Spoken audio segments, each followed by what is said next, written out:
Uma Terra Prometida, capítulo 15. Toda a nossa equipe de segurança nacional passou os 4 dias seguintes envolvida no drama que se desenrolava ao largo da costa da Somália. Pensando rápido, a tripulação do cargueiro Maersk Alabama conseguira incapacitar o motor do navio antes da abordagem pelos piratas, e a maioria de seus membros se refugiaram em uma sala segura. Nesse meio tempo, o capitão, um corajoso e equilibrado americano natural de Vermont, chamado Richard Phillips, havia permanecido na ponte. Com um navio de 508 pés inoperante e seu pequeno esquife sem condições de navegar, os somalis decidiram fugir em um barco salva-vidas coberto, levando Phillips como refém e exigindo $2 milhões de resgate. Mesmo depois que um dos sequestradores se entregou, as negociações para liberar o capitão não avançaram. O drama aumentou ainda mais quando Phillips tentou escapar pulando pela amurada, sendo recapturado logo em seguida. Com a situação mais tensa a cada hora que passava, dei a ordem para disparar contra os piratas somalis se em algum momento Phillips parecesse correr risco eminente. Enfim, no 5º dia, chegou a informação. No meio da noite, quando 2 somalis saíram da cabine e o outro pôde ser visto por uma pequena janela apontando a arma para o capitão americano, os atiradores de elite dos SEALs da Marinha fizeram 3 disparos. Os piratas estavam mortos. Phillips estava salvo. A notícia foi comemorada em toda a Casa Branca. O Washington Post a definiu como uma primeira vitória militar para Obama. Porém, por mais aliviado que estivesse em ver o capitão Phillips reunido com a família, além de orgulhoso de nossa marinha pela maneira como seu pessoal lidou com a situação, o episódio não me deixou inclinado a bater no peito. Em parte pela simples admissão de que a linha entre o sucesso e o completo desastre havia sido questão de milímetros. 3 balas encontrando o alvo na escuridão, em vez de errando por um tris, com o balanço abrupto do oceano. Mas também me dei conta de que em lugares como o Iêmen e Afeganistão, Paquistão e Iraque, as vidas de milhões de jovens como aqueles 3 somalis mortos, alguns mais para meninos, na verdade, uma vez que o pirata mais velho teria 19 anos de idade, haviam sido aviltadas e abreviadas pelo desespero, pela ignorância, pelos sonhos de glória religiosa, pela violência no ambiente onde vivem ou pelas maquinações de homens mais velhos. Esses rapazes eram perigosos e muitas vezes fria e deliberadamente cruéis. Mesmo assim, eu queria ao menos, de algum modo, tê-los salvado. Para mandá-los à escola, treiná-los para uma profissão, drenar o ódio que enchia a cabeça deles. E, no entanto, o mundo do qual fazia parte e a máquina, comandada por mim na maior parte do tempo, me obrigavam a matá-los em vez disso. Essa parte do meu trabalho, que envolvia mandar matar pessoas, não era bem uma surpresa, embora quase nunca fosse expressa dessa forma. Combater terroristas, no campo de defesa deles, não no nosso, como Gates gostava de dizer. Proporcionara a justificativa por trás das guerras do Afeganistão e no Iraque. Mas, à medida que a Al-Qaeda crescia e passava à clandestinidade, se esparramando por uma teia complexa de afiliadas, agentes, células adormecidas e simpatizantes conectados por meio da internet e de celulares descartáveis, nossas agências de segurança foram desafiadas a construir novas formas, mais dirigidas e não tradicionais, de travar uma guerra. A Agência de Segurança Nacional, a NSA, que já se firmara como a organização de coleta eletrônica de dados de inteligência mais sofisticada do mundo, empregava supercomputadores e tecnologia de decodificação de mensagens encriptadas no valor de bilhões de dólares, para passar o pente fino no ciberespaço em busca de comunicações terroristas e potenciais ameaças.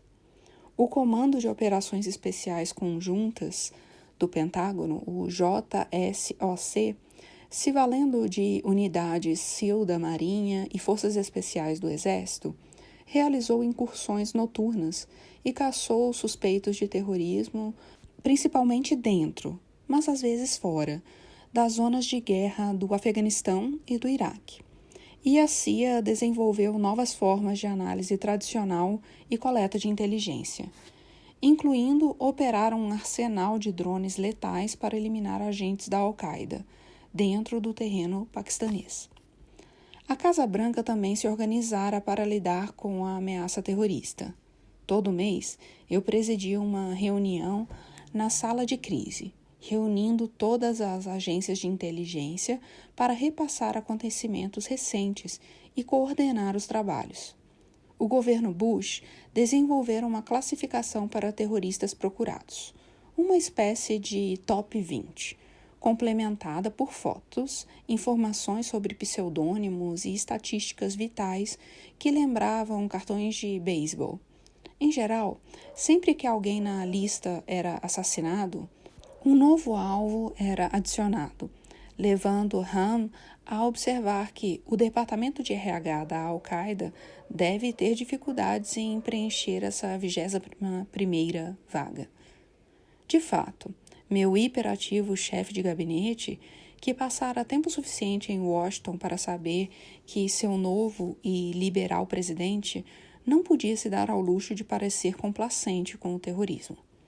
Estava obcecado com a lista, pressionando os responsáveis por nossas operações de escolha de alvo para descobrir por que demorava tanto para localizar o número 10 ou 14. Nada disso me trazia a menor satisfação. Eu não me sentia mais poderoso. Ingressara na política para levar um ensino melhor aos jovens, ajudar as famílias a ter assistência à saúde, auxiliar na produção de alimentos nos países pobres. Esse tipo de poder era meu verdadeiro objetivo. Mas esse também era um trabalho necessário, e entre as minhas responsabilidades estava a de assegurar que nossas operações tivessem a maior eficácia possível. Além disso, ao contrário de alguns da esquerda, eu nunca condenara indiscriminadamente as ações do governo Bush no combate ao terrorismo. Estava por dentro do serviço de inteligência o bastante para saber que a Al-Qaeda e suas afiliadas viviam planejando crimes horríveis contra inocentes. Seus membros não eram abertos à negociação, nem se pautavam pelas normas convencionais de combate. Frustrar seus planos e minar suas bases era uma tarefa de extraordinária complexidade. Logo após o 11 de setembro, o presidente Bush fez algumas coisas certas, como tentar mitigar consistentemente o sentimento anti-islâmico nos Estados Unidos. Missão nada fácil, sobretudo considerando o passado de mercantismo e campos de concentração para japoneses em nosso país, e mobilizando o apoio internacional para o começo da campanha no Afeganistão. Até programas controversos do governo Bush, como o Patriot Act, que eu mesmo criticara, me pareciam mais ferramentas sujeitas a eventuais abusos do que violações indiscriminadas das liberdades civis dos americanos. O modo como o governo Bush distorcera os dados para obter o apoio da opinião pública à invasão do Iraque, sem mencionar o uso do terrorismo como arma política nas eleições de 2004, era também mais condenável. É claro, para mim, a invasão em si era um erro estratégico tão grande quanto o Vietnã havia sido décadas antes. Mas as guerras no Afeganistão e no Iraque não envolveram bombardeios indiscriminados, nem o ataque deliberado a civis, frequentes, inclusive em guerras por boas causas, como a Segunda Guerra Mundial. E, fora as gritantes exceções, como Abu Ghraib, nossos soldados exibiam um nível notável de disciplina e profissionalismo. A meu ver, portanto, meu trabalho era corrigir os aspectos de nossa luta contra o terrorismo que precisavam de ajustes, não acabar com tudo e começar de novo do zero. Uma dessas correções de rota era o fechamento de Gitmo, a prisão militar na Baía de Guantánamo, interrompendo, assim, o fluxo contínuo de prisioneiros detidos por lá de forma indefinida. Outra medida nesse sentido foi minha ordem executiva dando um fim à tortura.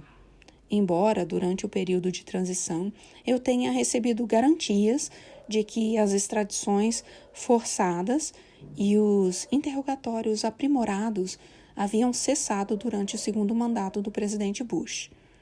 O modo insincero, arrogante e às vezes absurdos, como alguns altos funcionários remanescentes do governo anterior descreveram tais práticas para mim, sempre havia um médico presente para garantir que o suspeito não sofresse danos permanentes ou morresse.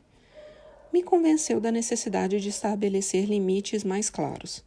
Além disso, minha prioridade máxima era criar sistemas sólidos de transparência, responsabilização e supervisão, segundo os quais o Congresso e o Judiciário ofereceriam uma estrutura legal, com credibilidade para aquilo que eu, infelizmente, suspeitava que seria uma luta prolongada.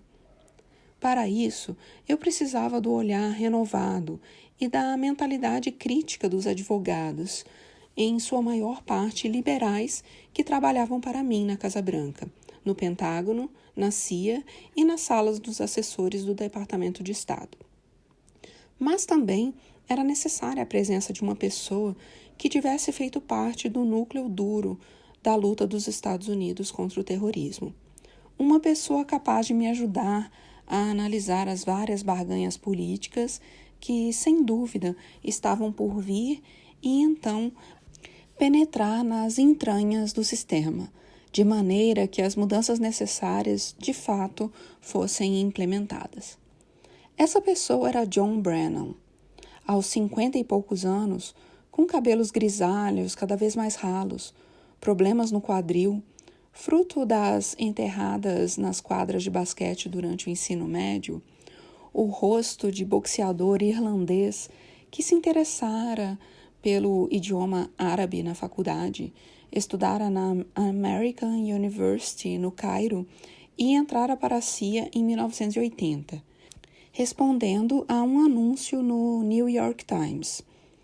Passaria os 25 anos seguintes na agência, como redator de relatórios diários de inteligência, chefe do posto do Oriente Médio e, por fim, vice-diretor executivo sobre o presidente Bush, encarregado de reunir a unidade integrada antiterrorismo da agência após o 11 de setembro. Apesar do currículo e da cara de mal, o que mais me chamou a atenção em Brennan foram sua ponderação e falta de empáfia, além do tom de voz incongruentemente suave. Embora inabalável em seu compromisso de destruir a Al-Qaeda e congêneres, compreendia a cultura islâmica e as complexidades do Oriente Médio bem o bastante para saber que só armas e bombas não dariam conta do recado. Quando me contou que era pessoalmente contrário à tortura por afogamento e outras formas de interrogatório aprimorado sancionadas por seu chefe, acreditei nele e fiquei convencido de que sua credibilidade junto à comunidade de inteligência teria um valor inestimável para mim. Mesmo assim, era inegável que Brennan estava na CIA quando as torturas ocorreram, e essa associação acabou com suas chances de indicação como o primeiro diretor da agência em meu governo. Em vez disso, eu lhe ofereci a posição de vice-conselheiro de Segurança Nacional para assuntos de segurança interna e combate ao terrorismo. Sua função, eu disse, é me ajudar a proteger esse país de um modo coerente com nossos valores e assegurar que todos os outros estejam agindo da mesma forma. Consegue fazer isso? Ele respondeu que sim. Nos 4 anos seguintes, John Brennan cumpriria a promessa, ajudando a implementar nossas tentativas de reforma e servindo como meu intermediário no trato com a burocracia por vezes cética e resistente da CIA. Além disso, dividia comigo o fardo de saber de qualquer equívoco que cometêssemos custaria vidas e, por essa razão, podia ser encontrado trabalhando estoicamente numa sala sem janelas na ala oeste, logo abaixo do salão oval, nos fins de semana e feriados, se mantendo vigilante enquanto os outros dormiam e se debruçando sobre os mínimos detalhes dos dados de inteligência com intensidade austera e obstinada, o que levou alguns na Casa Branca a apelidá-lo de A Sentinela. Rapidamente ficou claro que mitigar as consequências negativas das práticas até então usadas no combate ao terrorismo e instituir novas onde fosse necessário seria uma lenta e dolorosa labuta. Fechar Gitmo significava que precisávamos pensar em meios alternativos para abrigar e indiciar tanto os atuais detidos como quaisquer outros terroristas capturados no futuro. Impelido por uma série de pedidos baseados no Freedom of Information Act, o FOIA, que tramitavam nos tribunais, eu tinha de decidir se documentos da CIA ligados aos programas de tortura por afogamento e extradição deveriam perder a confidencialidade. Sim, para os memorandos legais justificando tais práticas, uma vez que tanto as informações como os programas em si já eram amplamente conhecidos. Não para as fotos das práticas, que o Pentágono e o Departamento de Estado temiam que pudessem despertar a revolta internacional e deixar nossos soldados e diplomatas em perigo ainda maior. Nossas equipes de aconselhamento legal e o pessoal da Segurança Nacional debatiam diariamente como estabelecer uma supervisão judicial e legislativa mais forte para nossos esforços de combate ao terrorismo e como cumprir nossa obrigação de transparência sem dar dicas para os terroristas que liam o The New York Times. Em vez de continuarmos com o que para o mundo parecia um punhado de decisões ad hoc em política externa, decidimos que eu faria 2 pronunciamentos sobre nossa luta contra o terrorismo. O primeiro, voltado principalmente para fins domésticos, sustentaria que a segurança nacional americana, a longo prazo, dependia de nossa fidelidade à Constituição e da soberania da lei, admitindo que, imediatamente após os eventos de 11 de setembro, havíamos, às vezes, rebaixado nossos padrões e delineando como meu governo abordaria o combate ao terrorismo a partir de então. O segundo, marcado para o Cairo, seria dirigido ao mundo todo, em particular aos muçulmanos. Eu prometera fazer um discurso como esse durante a campanha e, embora com tudo mais acontecendo, alguns de minha equipe aconselhassem o cancelamento, avisei Ham que recuar estava fora de cogitação. Pode não ser possível mudar a postura da opinião pública nesses países da noite para o dia, afirmei. Mas, se não tratarmos diretamente as fontes de tensão entre o Ocidente e o mundo muçulmano e descrevermos como seria uma situação de coexistência pacífica, continuaremos travando guerras na região pelos próximos 30 anos. Para me ajudar a escrever as 2 falas, recrutei o enorme talento de Ben Rhodes, de 31 anos, meu redator de discursos do NSC e futuro vice-conselheiro de Segurança Nacional para Comunicações Estratégicas. Enquanto Brennan representava alguém capaz de atuar como um canal entre mim e o aparato de segurança nacional que eu herdara, bem me conectava a meu eu mais jovem e idealista. Criado em Manhattan, filho de uma judia liberal e um advogado do Texas, ambos os quais haviam trabalhado para o governo Lyndon Johnson.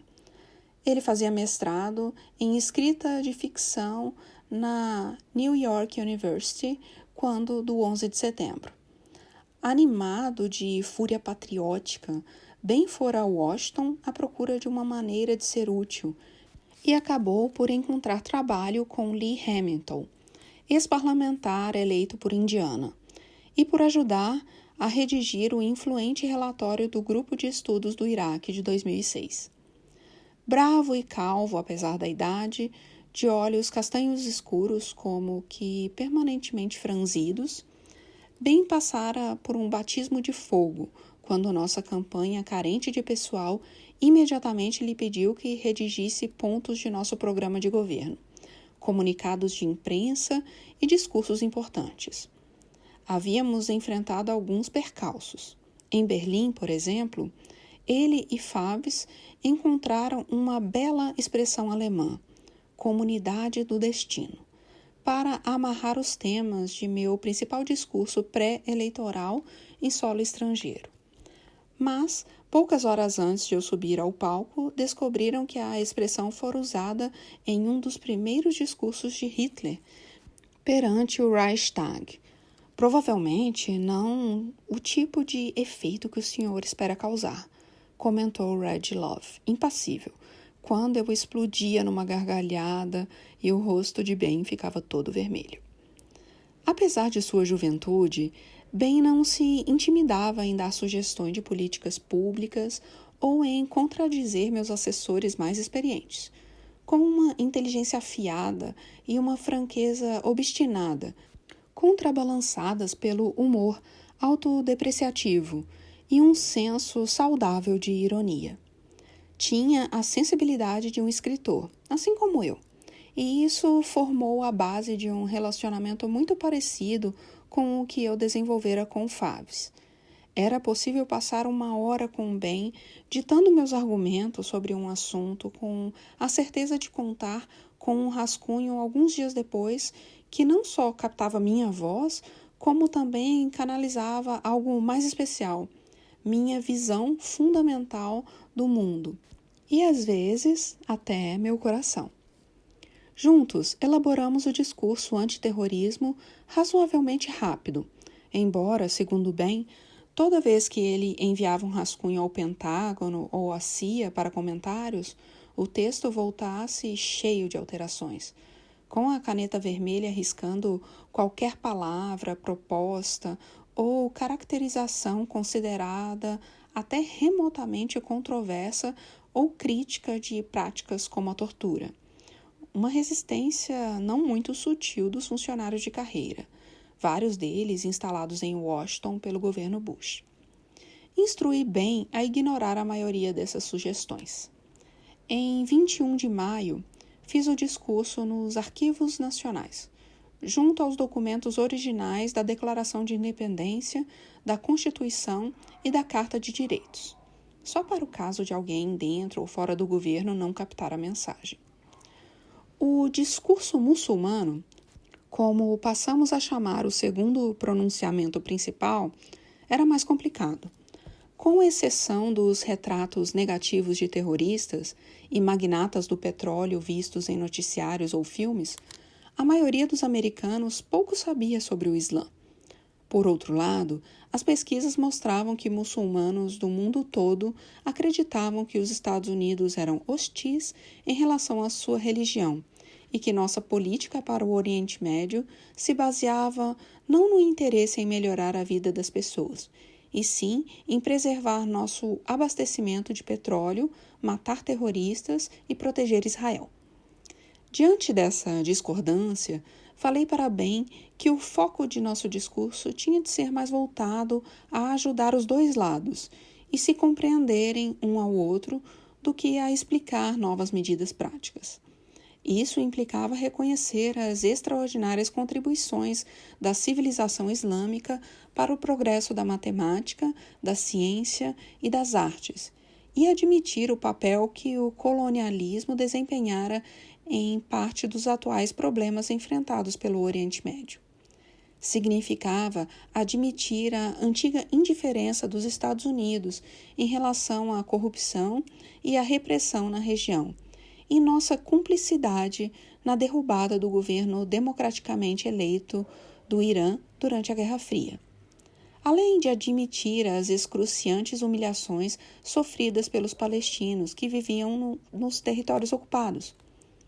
Escutar uma história tão básica como essa da boca de um presidente americano pegaria muitos de surpresa, imaginei, e talvez abrisse a mente do público para outras duras verdades, que o fundamentalismo islâmico que viera a dominar grande parte do mundo muçulmano era incompatível com a abertura e a intolerância que inspiravam o progresso moderno, que, com mais demasiada frequência, os líderes muçulmanos fomentavam queixas contra o Ocidente para desviar a atenção dos próprios fracassos, que um Estado palestino se concretizaria apenas mediante negociações e concessões, mais do que incitamentos à violência e antissemitismo, e que nenhuma sociedade pode ser de fato bem-sucedida se ao mesmo tempo reprime sistematicamente as mulheres.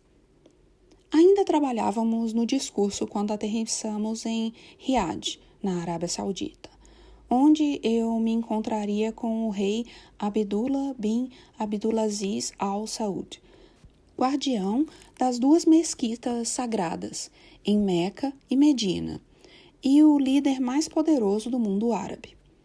Eu nunca estivera em seu reino antes, e durante a suntuosa cerimônia de recepção no aeroporto, a primeira coisa que notei foi a total ausência de mulheres ou crianças na pista, ou nos terminais. Apenas filas de homens de bigode preto, em fardas militares, ou nos tradicionais Tsohal e Grutra. Já esperava por isso, claro. Assim eram as coisas no Golfo Pérsico. Mas, ao sentar na fera, eu continuava admirado de como aquela segregação parecia opressiva e triste, como se eu, de repente, houvesse entrado em um mundo onde as cores tinham sido transformadas em tons neutros. O rei providenciara hospedagem para mim e minha equipe em seu rancho de cavalos, nos arredores de Riad, e conforme nossa carreata e a escolta policial avançavam por uma estrada ampla e impecável sob o sol ofuscante, com os prédios de escritórios enormes e austeros, as mesquitas, o comércio e as concessionárias de carros de luxo, dando lugar rapidamente à paisagem de deserto e vegetação rasteira. Pensei em como o Islã na Arábia Saudita se parecia tão pouco com a versão dessa fé que eu presenciara na infância, quando vivia na Indonésia. Em Jacarta, nas décadas de 1960 e 1970, o Islã ocupara mais ou menos o mesmo lugar na cultura da nação que o cristianismo numa cidade americana comum. Relevante, mas não dominante. O chamado de muezim à oração pontuava os dias. Casamentos e enterros seguiam os rituais prescritos pela fé. As atividades diminuíam durante os meses de jejum, e a carne de porco podia ser difícil de encontrar nos cardápios dos restaurantes. Fora isso, as pessoas viviam a vida como bem entendiam, com mulheres de saia curta e salto alto indo de vespa para o trabalho, meninos e meninas empinando pipa e jovens de cabelos compridos dançando ao John de Beatles ou Jackson 5 nas discotecas locais. Os muçulmanos eram praticamente indistinguíveis de cristãos, hindus ou ateus com o ensino superior, como o meu padrasto, se espremendo nos ônibus superlotados de Jacarta, enchendo os cinemas para assistir ao mais recente filme de Kung Fu, fumando na frente dos bares de beira de estrada ou caminhando pelas ruas barulhentas.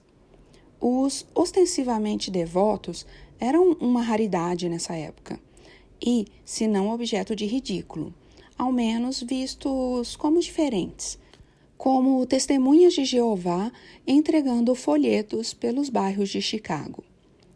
A Arábia Saudita sempre fora diferente.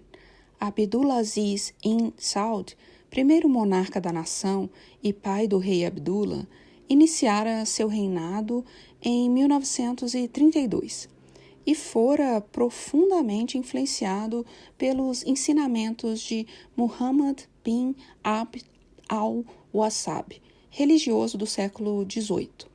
Os seguidores de Abd al-Wassab alegavam praticar uma versão não corrompida do Islã. Viam xiitas e sufis como heréticos e observavam princípios religiosos considerados conservadores até pelos padrões da cultura árabe tradicional.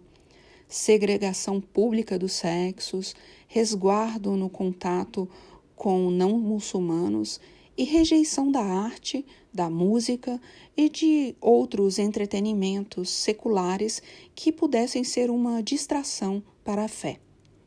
Após o colapso do Império Otomano, ao final da Segunda Guerra Mundial, Abdulaziz consolidou seu controle sobre as tribos árabes rivais e fundou a moderna Arábia Saudita, segundo esses princípios wahhabistas. Sua conquista de Meca, local de nascimento do profeta Maomé e destino de todos os peregrinos muçulmanos fiéis aos 5 pilares do Islã, assim como o da cidade santa de Medina, lhe forneceu uma plataforma sobre a qual exercer uma influência desproporcional na doutrina islâmica por todo o mundo. A descoberta dos campos de petróleo sauditas e a riqueza incalculável que geraram só fizeram ampliar ainda mais essa influência, mas também expuseram as contradições de tentar sustentar práticas ultraconservadoras em meio a um mundo em rápida modernização.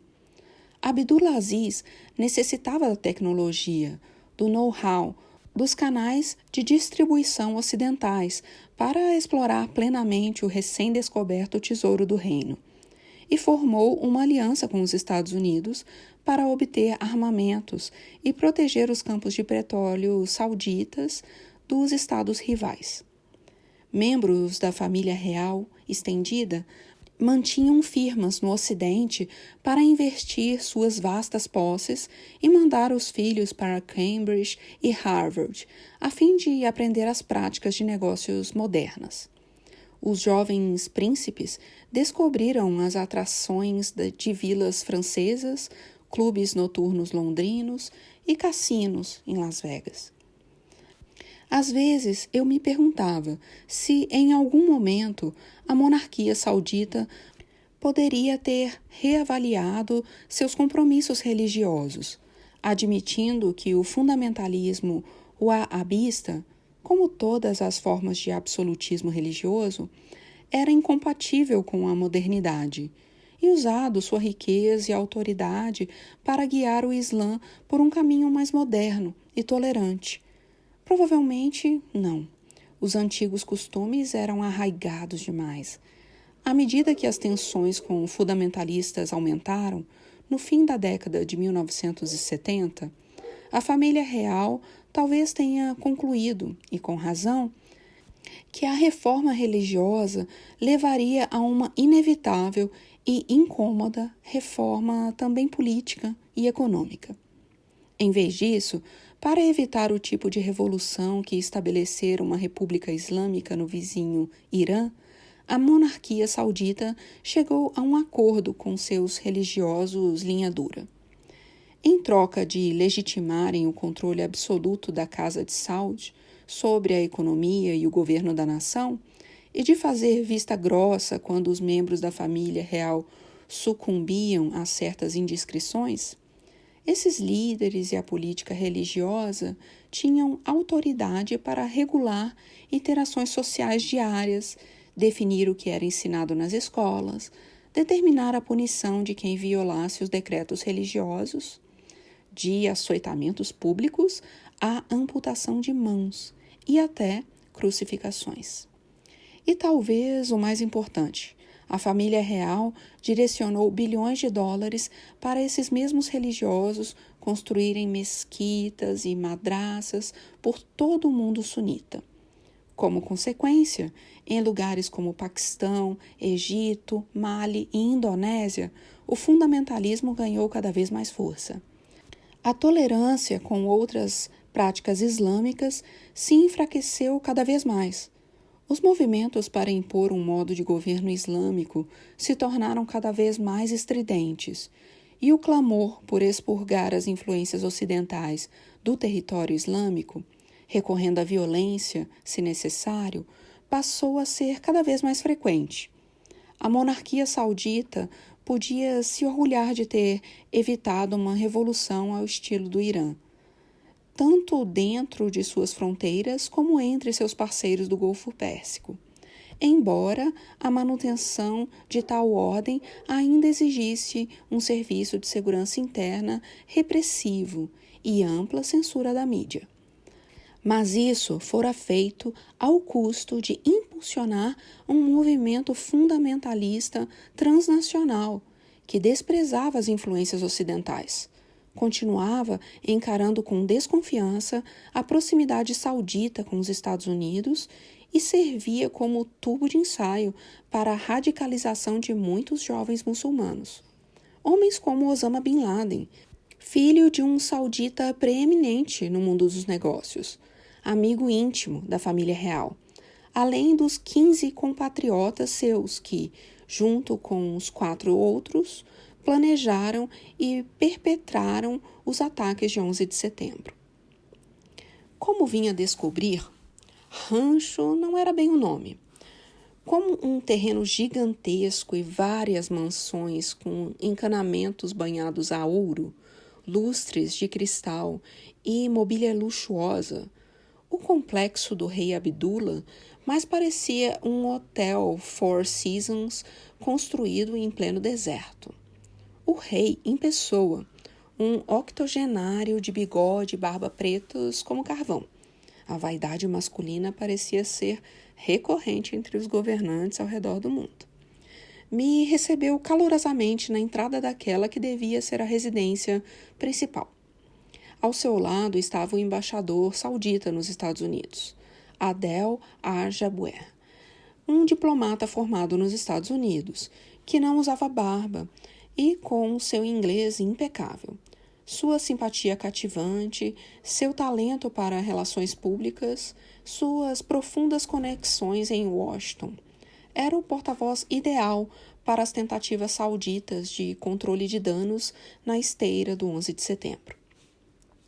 O rei estava de ótimo humor nesse dia e, como Al-Jaber, atuando como tradutor, recordou com carinho o encontro de seu pai com Roosevelt a bordo do USS Quincy em 1945. Frisou o grande valor que dava à aliança entre Estados Unidos e Arábia Saudita e descreveu a satisfação que sentiu quando fui eleito presidente. Ele aprovava a ideia do meu discurso no Cairo, insistindo que o Islã era uma religião pacífica e falando sobre o trabalho que realizara pessoalmente para fortalecer o diálogo entre as fés. Assegurou também que seu país atuaria em coordenação com meus assessores econômicos para que os preços do petróleo não impedissem a recuperação pós-crise. Mas, quando ouviu 2 pedidos específicos meus, que a Arábia Saudita, outros membros da Liga Árabe, considerassem um gesto de boa vontade em relação a Israel, capaz de ajudar a dar um novo alento às conversas de paz com os palestinos, e que nossas equipes discutissem a possibilidade de transferir alguns prisioneiros de Gitmo para centros de reabilitação sauditas, o rei foi evasivo, claramente preocupado com a potencial controvérsia. A conversa ficou mais leve durante o almoço que o rei ofereceu para a nossa delegação. Foi um banquete suntuoso, como que saído de um conto de fadas. A mesa de 15 metros coberta por cordeiros assados inteiros e montanhas de arroz com açafrão e todo tipo de iguarias tradicionais e ocidentais. Das 60 e tantas pessoas comendo, minha diretora de programação, Alissa Mastro-Mônaco, e minha assessora sênior, Valerie Jarrett, eram 2 das 3 mulheres presentes. Alissa parecia bastante animada em sua conversa com funcionários sauditas do outro lado da mesa, embora pelo jeito enfrentasse alguns problemas para impedir que o lenço que usava sobre a cabeça caísse na tigela de sopa. O rei perguntou sobre a minha família e contei como Michelle e as meninas estavam se ajustando à vida na Casa Branca. Ele falou que tinha 12 esposas. Os noticiários jogavam esse número para mais perto de 30, além de 40 filhos e dúzias de netos e bisnetos. Se me permite a pergunta, Majestade, eu disse, como consegue lidar com 12 esposas? Muito mal, respondeu ele, sacudindo a cabeça com um ar cansado. Sempre tem uma com ciúmes da outra. É mais complicado que a política do Oriente Médio. Mais tarde, Ben e Dennis passaram na mansão onde eu estava hospedado para conversarmos sobre a revisão final do discurso do Cairo. Antes de sentarmos para trabalhar, notamos uma grande mala de viagem sobre o aparador da lareira. Destravei os fechos e ergui a tampa. De um lado, havia uma ampla cena no deserto, sobre uma base de mármore, exibindo estatuetas de ouro em miniatura, além de um relógio de vidro movido a mudanças de temperatura. Do outro lado, em um estojo de veludo, um colar com a metade do tamanho de uma corrente de bicicleta, incrustado com o que pareciam ser centenas de milhares de dólares em rubis e diamantes, acompanhado de um anel e brincos combinando. Olhei para Ben e Dennis. Uma lembrancinha para a patroa, disse Dennis. Ele explicou que outros da delegação haviam encontrado malas com relógios caros à sua espera em seus aposentos. Pelo jeito, ninguém informou a saudita sobre nossa proibição de receber presentes. Erguendo as pesadas joias, fiquei pensando quantas vezes presentes como esse teriam sido discretamente deixados para outras autoridades durante visitas oficiais ao reino saudita. Governantes cujos países não tinham regras contra aceitar presentes, ou, se as tinham, simplesmente as ignoravam. Pensei outra vez nos piratas somalis que mandara assassinar, todos muçulmanos, e nos incontáveis jovens como eles por todas as fronteiras próximas de Iêmen e Iraque, e no Egito, na Jordânia, no Afeganistão e no Paquistão, cujos ganhos de toda a vida provavelmente nunca chegariam perto do que custava aquele colar que eu segurava. Radicalizando apenas 1% desses jovens, o resultado é um exército de 500 mil, pronto para morrer pela glória eterna, ou talvez apenas por um gostinho de algo melhor. Guardei o colar e fechei a mala. Muito bem, disse. Vamos trabalhar. Na área metropolitana do Cairo, viviam mais de 16 milhões de pessoas. Não vimos nenhuma delas no trajeto do aeroporto. As ruas, famosas por serem caóticas, estavam desertas por quilômetros, a não ser pelos policiais postados por toda a parte, um testemunho da extraordinária mão de ferro com que o presidente Hosni Mubarak comandava seu país. E o fato de um presidente americano ser um alvo tentador para grupos extremistas locais. Se a monarquia atrelada à tradição na Arábia Saudita representava uma linha do moderno modo árabe de governar, o regime autocrático do Egito representava outra. No início da década de 1950, um carismático e educado coronel do exército chamado Gamal Abdel Nasser orquestrara um golpe militar contra a monarquia egípcia e instituir o Estado secular de partido único. Em seguida, nacionalizou o Canal de Suez, superando as tentativas de intervenção militar britânicas e francesas, o que o tornou uma figura global na luta contra o colonialismo e, de longe, o líder mais popular no mundo árabe. Nasser, em seguida, nacionalizou outras indústrias essenciais, deu início à reforma agrária no país e lançou um programa de enormes obras públicas, tudo com o objetivo de eliminar os vestígios tanto do domínio britânico como do passado egípcio feudal. No exterior, promoveu ativamente um nacionalismo pan-arabista secular, com um vago caráter socialista. Travou uma guerra perdida contra os israelenses.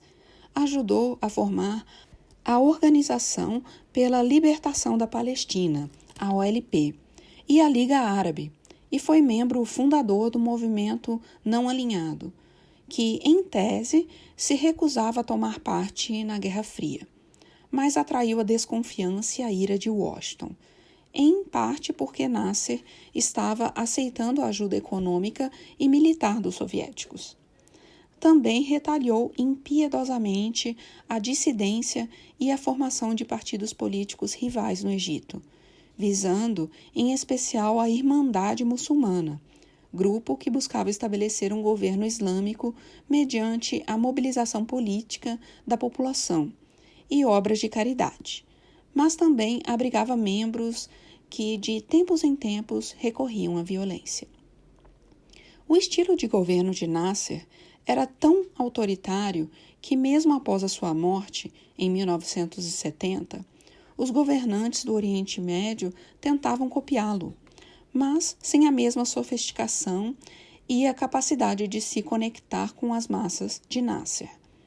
Homens como Hafez al-Assad, da Síria, Saddam Hussein, do Iraque, e Muammar Gaddafi, da Líbia, mantinham seu poder em boa parte por meio da corrupção, do apadrinhamento, da repressão brutal e de uma incessante, ainda que ineficaz, campanha contra Israel.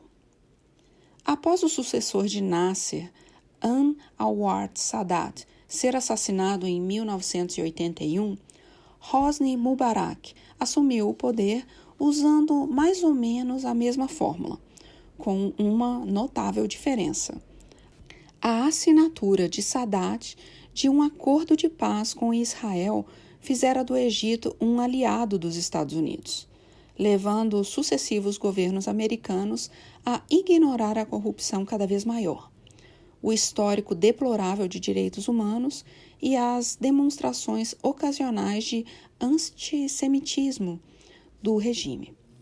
Revigorado com a ajuda não só dos Estados Unidos, como também dos sauditas e outros estados do Golfo Pérsico ricos em petróleo, Mubarak nunca se deu ao trabalho de reformar a economia estagnada do país, deixando uma geração de jovens egípcios descontentes, incapazes de encontrar trabalho. Nossa carreata chegou ao Palácio de Quba, uma elaborada construção de meados do século XIX, em um dos 3 palácios presidenciais do Cairo. E, após uma cerimônia de recepção, Mubarak me convidou à sua sala para uma discussão de 1 hora. Apesar dos 81 anos, ainda era forte, com ombros largos, nariz romano, cabelo escuro, puxado para trás, e olhos de pálpebras pesadas, que lhe davam o ar de alguém tanto acostumado à autoridade que exercia como ligeiramente cansado dela. Após conversar sobre a economia egípcia e pedir sugestões sobre como revigorar o processo de paz árabe-israelense, toquei na questão dos direitos humanos, sugerindo medidas que ele poderia tomar para libertar prisioneiros políticos e aliviar o cerceamento da imprensa.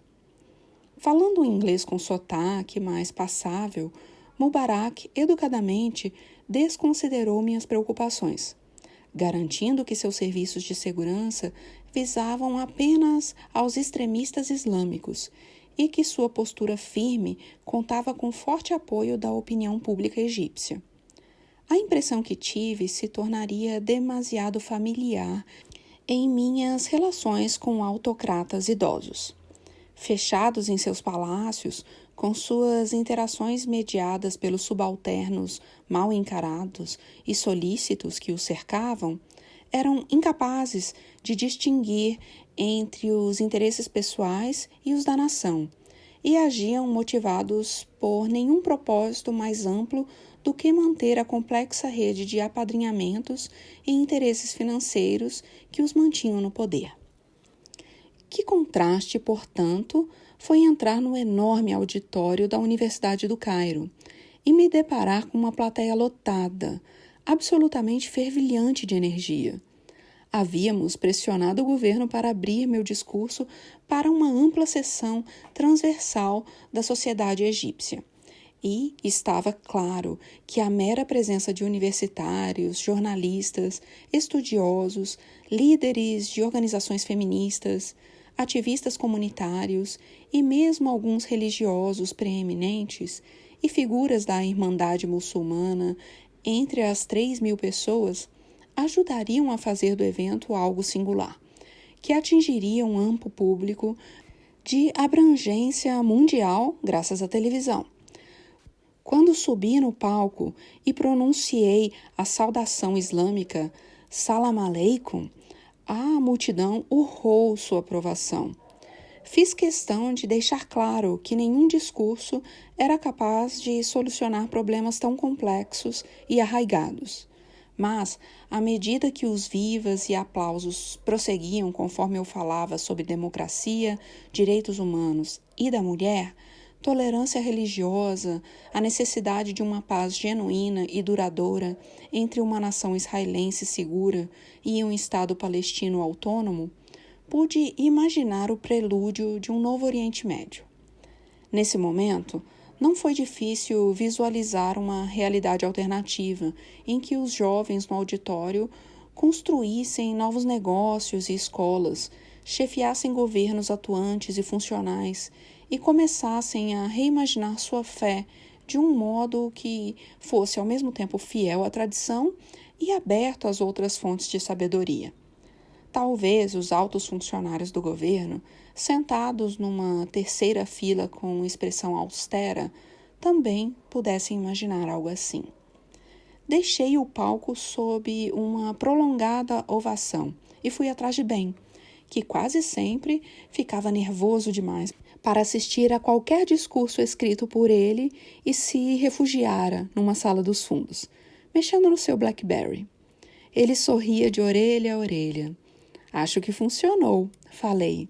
Foi histórico, ele disse, sem a menor ironia. Nos anos seguintes, meus críticos e até parte de meus apoiadores se esbaldariam, comparando o tom elevado e esperançoso do discurso do Cairo com a realidade sinistra que se desenrolaria no Oriente Médio durante meus 2 mandatos. Para uns, era revelador do pecado da ingenuidade, que minava aliados cruciais dos Estados Unidos, como Mubarak, e desse modo incentivava as forças do caos. Para outros, o problema não era a visão apresentada no discurso, e sim o que consideravam meu fracasso em consumar essa visão com ações efetivas e significativas. Fiquei tentado a responder, claro, observar que eu fora o primeiro a afirmar que nenhum discurso resolveria os eternos desafios da região, que havíamos feito o maior esforço por todas as iniciativas mencionadas nesse dia. Fossem grandes, um acordo entre israelenses e palestinos, ou pequenas, a criação de programas de treinamento para futuros empreendedores, que os argumentos apresentados no Cairo, para mim, continuavam valendo. Mas, no fim, fatos são fatos, e nada muda o que aconteceu. E terminei com o mesmo conjunto de questões contra as quais me debati inicialmente quando era jovem e trabalhava com organizações comunitárias. De que adianta descrever como o mundo deveria ser quando as tentativas de alcançar esse mundo estão fadadas a ficar apenas nas intenções? Teria razão Václav Havel quando sugeriu que, ao elevar as expectativas, eu fatalmente decepcionaria as pessoas? Seria possível que princípios abstratos e ideais magnânimos eram e sempre seriam apenas um faz de conta, um paliativo, um modo de vencer o desespero, mas que não eram páreo para os impulsos mais primitivos que de fato nos moviam, de modo que não importava o que disséssemos ou fizéssemos, a história certamente seguiria seu curso pré-determinado. Um ciclo infindável de medo, fome, conflito, dominação e fraqueza. Mesmo naquela época, as dúvidas surgiam naturalmente. A empolgação do discurso não demorava a dar lugar a um pensamento em todo o trabalho que me aguardava quando voltasse a meu país e nas inúmeras forças mobilizadas contra o que esperava poder fazer. A excursão que realizamos logo após o discurso reforçou minha cisma. Uma viagem de helicóptero de 15 minutos, sobrevoando a cidade espraiada, até a confusão de estruturas de cor creme e aspecto cubista subitamente desaparecer e dar lugar ao deserto, ao sol e aos maravilhosos contornos geométricos das pirâmides recortadas contra o horizonte. Quando aterrissamos, fomos recebidos pelo principal egiptólogo do Cairo, um cavalheiro risonho e excêntrico com um chapéu de aba mole e que parecia saído de um filme de Indiana Jones. E, pelas tantas horas seguintes, minha equipe e eu pudemos desfrutar sozinhos do lugar. Escalamos os antigos blocos de pedra na face de cada pirâmide. Paramos à sombra da esfinge, observando seu olhar silencioso, indiferente. Subimos por uma rampa estreita e vertical até uma das recônditas câmeras internas do faraó, cujos mistérios foram pontuados pelas atemporais palavras de X, quando descíamos cautelosamente pela escada de mão. Droga, Ham, devagar, sua bunda está na minha cara. A certa altura, quando observava Gibbs e outros tentando montar em camelos para as inevitáveis fotos turísticas, Red e Marvin gesticularam para que me juntasse a eles no corredor de um dos templos menores das pirâmides. Dá só uma olhada, chefe, disse Red, apontando para a parede. Gravada na pedra, lisa e porosa, havia a imagem escura do rosto de um homem. Não o perfil típico dos hieróglifos, mas um rosto de frente, longo e oval, as orelhas proeminentes se projetando como asas de xícara. Uma caricatura minha, de algum modo produzida na antiguidade. Deve ser um parente, disse Marvin. Todos rimos, e os dois se afastaram para montar nos camelos com os demais.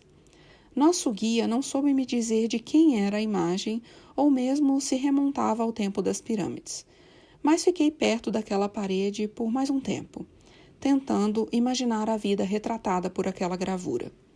Teria sido um membro da corte, um escravo, um capataz, talvez apenas um vândalo entediado, acampando à noite séculos após a construção da parede, inspirado pelas estrelas e por sua solidão, a esculpir as próprias feições. Tentei imaginar as preocupações e as dificuldades que talvez o consumissem e a natureza do mundo que habitava, provavelmente marcado por suas próprias lutas e intrigas palacianas, conquistas e catástrofes, eventos que talvez na época não parecessem menos prementes do que aqueles que eu enfrentaria assim que regressasse a Washington.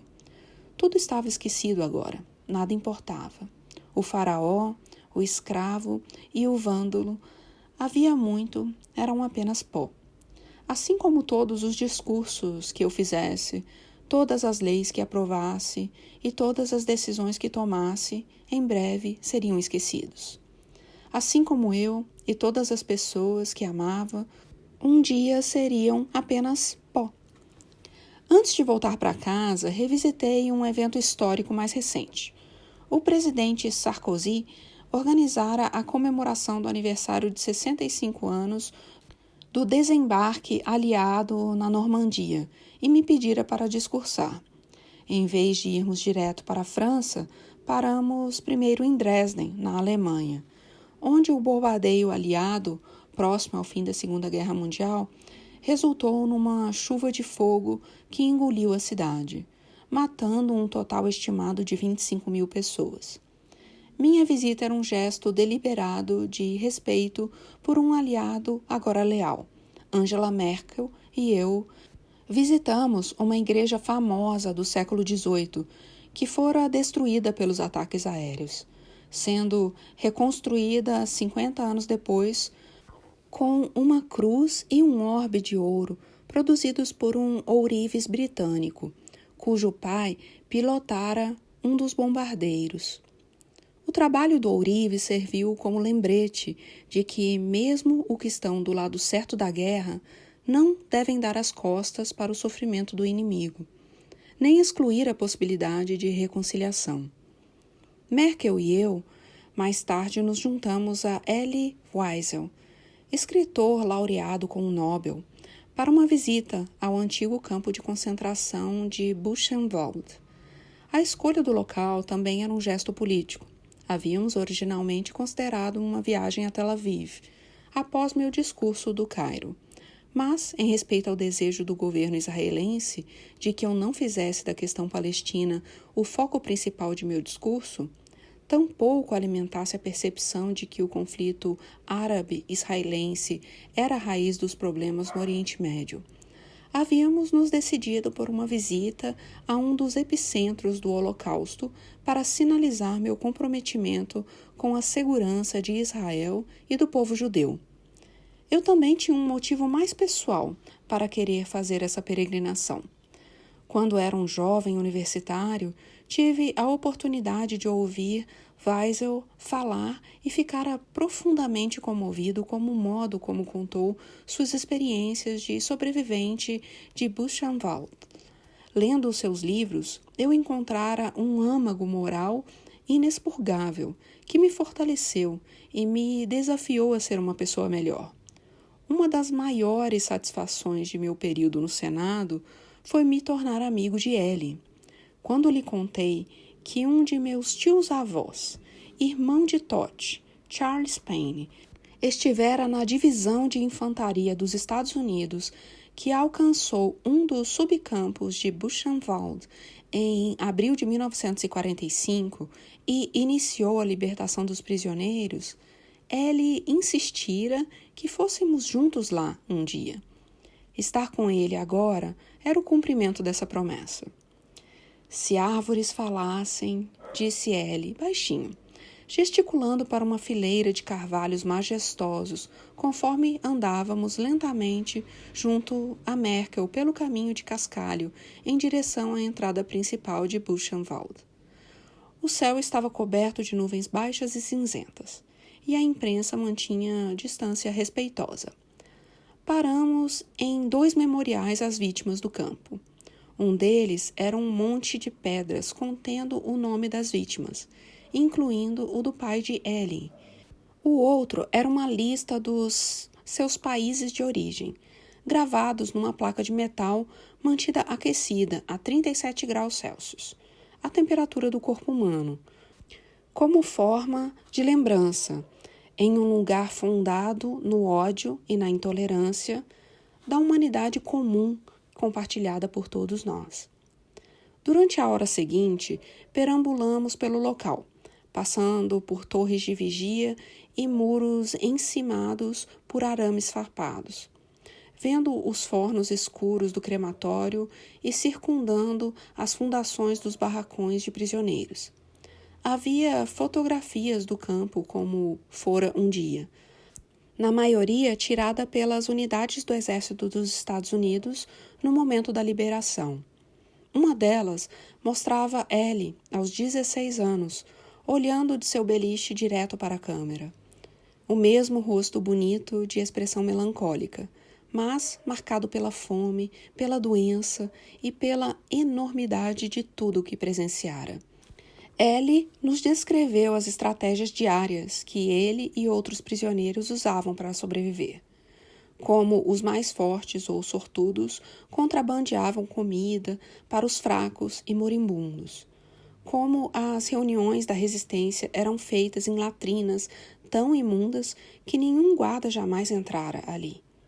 Como os adultos organizavam aulas secretas para ensinar matemática, poesia e história para as crianças. Não apenas pelo aprendizado em si, mas para que elas pudessem alimentar a crença de que um dia seriam livres para levar uma vida normal. Em seu pronunciamento à imprensa em seguida, Merkel falou com clareza e humildade da necessidade de os alemães não esquecerem o passado, de debaterem a questão angustiante de como sua pátria fora capaz de perpetrar tais horrores e reconhecer a responsabilidade especial que agora carregava de se insurgir contra todo tipo de preconceito. Então Ellie falou, descrevendo como em 1945, paradoxalmente, deixara o campo sentindo esperança pelo futuro. Esperança, disse ele, porque presumia que o mundo aprendera, de uma vez por todas, que o ódio era inútil e o racismo estúpido, e que a vontade de conquistar as mentes, os territórios, as aspirações de outro povo não tem sentido. Não tinha tanta certeza agora de que esse otimismo fosse justificado, afirmou. Não após os campos da morte em Camboja, Ruanda, Darfur e Bósnia. Mas suplicou que nós, que eu, partíssemos de Buchenwald com a determinação de tentar promover a paz, de usar a memória do que acontecera no chão onde pisávamos para superar a raiva e as divisões e encontrar forças na solidariedade.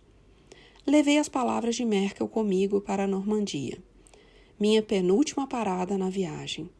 Era um dia límpido, quase sem nuvens, e milhares de pessoas haviam se reunido no cemitério americano, no topo de um elevado promontório costeiro com vista para as águas azuis e espumosas do Canal da Mancha. Chegando de helicóptero, contemplei as praias de Seixo sob mim, onde 65 anos antes, mais de 150 mil soldados aliados, metade deles americanos, enfrentaram as ondas encrespadas para desembarcar sob o fogo inimigo incessante. Eles haviam tomado os penhascos acidentados de Pointe du Hoc, por fim, estabelecendo a cabeça de ponte que se provaria decisiva para a vitória. Milhares de lápides de mármore, fileiras brancas como ossos no gramado verde escuro, evidenciavam o preço que fora pago por isso. Fui recebido por um grupo de jovens Rangers do Exército dos Estados Unidos, que um pouco mais cedo havia reconstituído os saltos de paraquedas que acompanharam os desembarques anfíbios no dia D. Estavam com fardas de gala agora, belos e saudáveis, sorrindo com uma imodéstia mais do que merecida. Apertei a mão de um por um, perguntando de onde eram e onde estavam servindo no momento. Um sargento de primeira classe chamado Corey Rasberg explicou que a maioria acabara de regressar do Iraque. Estava a caminho do Afeganistão nas próximas semanas, afirmou, para sua próxima mobilização. E logo acrescentou, isso não é nada comparado ao que os homens fizeram aqui 65 anos atrás, senhor. Eles tornaram possível nosso modo de vida. Observando a multidão nesse dia, lembrei que pouquíssimos veteranos do dia D ou da Segunda Guerra Mundial continuavam vivos e em condições de fazer a viagem. Muitos dos que conseguiram precisavam de cadeira de rodas ou andadores para se locomover. Bob Dole, o mordaz nativo de Kansas que havia superado ferimentos devastadores durante a Segunda Guerra Mundial para se tornar um dos senadores mais hábeis e respeitados em Washington, estava lá. Assim como meu tio-avô Charlie, irmão de Tot, que viera com sua esposa, Melanie, como meu convidado. Bibliotecário aposentado, era um dos homens mais bondosos e despretensiosos que conheci. Segundo Todd, ficara tão abalado com suas experiências como soldado que mal abriu a boca por 6 meses após voltar para casa. Fossem quais fossem as feridas que carregavam, esses homens emanavam um orgulho tranquilo, juntando-se com suas boinas de veteranos e fardas elegantes, cobertas de reluzentes medalhas pelos serviços prestados. Trocaram histórias, apertaram mãos e receberam palavras de agradecimentos minhas e de outros estranhos. E estavam cercados pelos filhos e netos que os conheciam menos por seu heroísmo de guerra do que pelas vidas que haviam levado depois, como professores, engenheiros, operários, comerciantes, homens que se casaram com o amor de sua vida, deram duro para comprar uma casa, lutaram contra a depressão econômica e contra os reveses que enfrentaram. Foram técnicos de beisebol de crianças, voluntários em igrejas ou sinagogas, e viram os filhos e filhas se casar e formar a própria família. Sobre o palco, quando a cerimônia começou, percebi que a vida daqueles veteranos de 80 e poucos anos era uma resposta mais do que suficiente para as dúvidas que se agitavam dentro de mim. Talvez meu discurso no Cairo não desse em nada. Talvez o caráter disfuncional do Oriente Médio aflorasse independentemente do que eu fizesse. Talvez o melhor que pudéssemos esperar fosse aplacar homens como Mubarak e matar os que tentavam nos assassinar. Talvez, como as pirâmides haviam sussurrado, nada disso importasse a longo prazo. Mas, na única escala que qualquer um de nós pode compreender de verdade, o arco dos séculos, as ações de um presidente americano 65 anos antes haviam proporcionado ao mundo um rumo melhor. Os sacrifícios feitos por esses homens, mais ou menos da mesma idade que os jovens Rangers que eu acabara de conhecer, tinham feito toda a diferença. Assim como o testemunho de Elie Wiesel, um beneficiário desses sacrifícios, fez diferença. Assim como a disposição de Angela Merkel em absorver as trágicas lições do passado de sua própria nação fez diferença. Era minha vez de falar. Contei as histórias de alguns dos homens que estavam ali para honrar. Nossa história sempre foi a soma total das escolhas feitas e das ações tomadas por cada homem e mulher individualmente. Concluí. Ela sempre esteve nas nossas mãos, virando e olhando para os homens velhos, sentados atrás de mim no palco. Eu acreditava na verdade disso.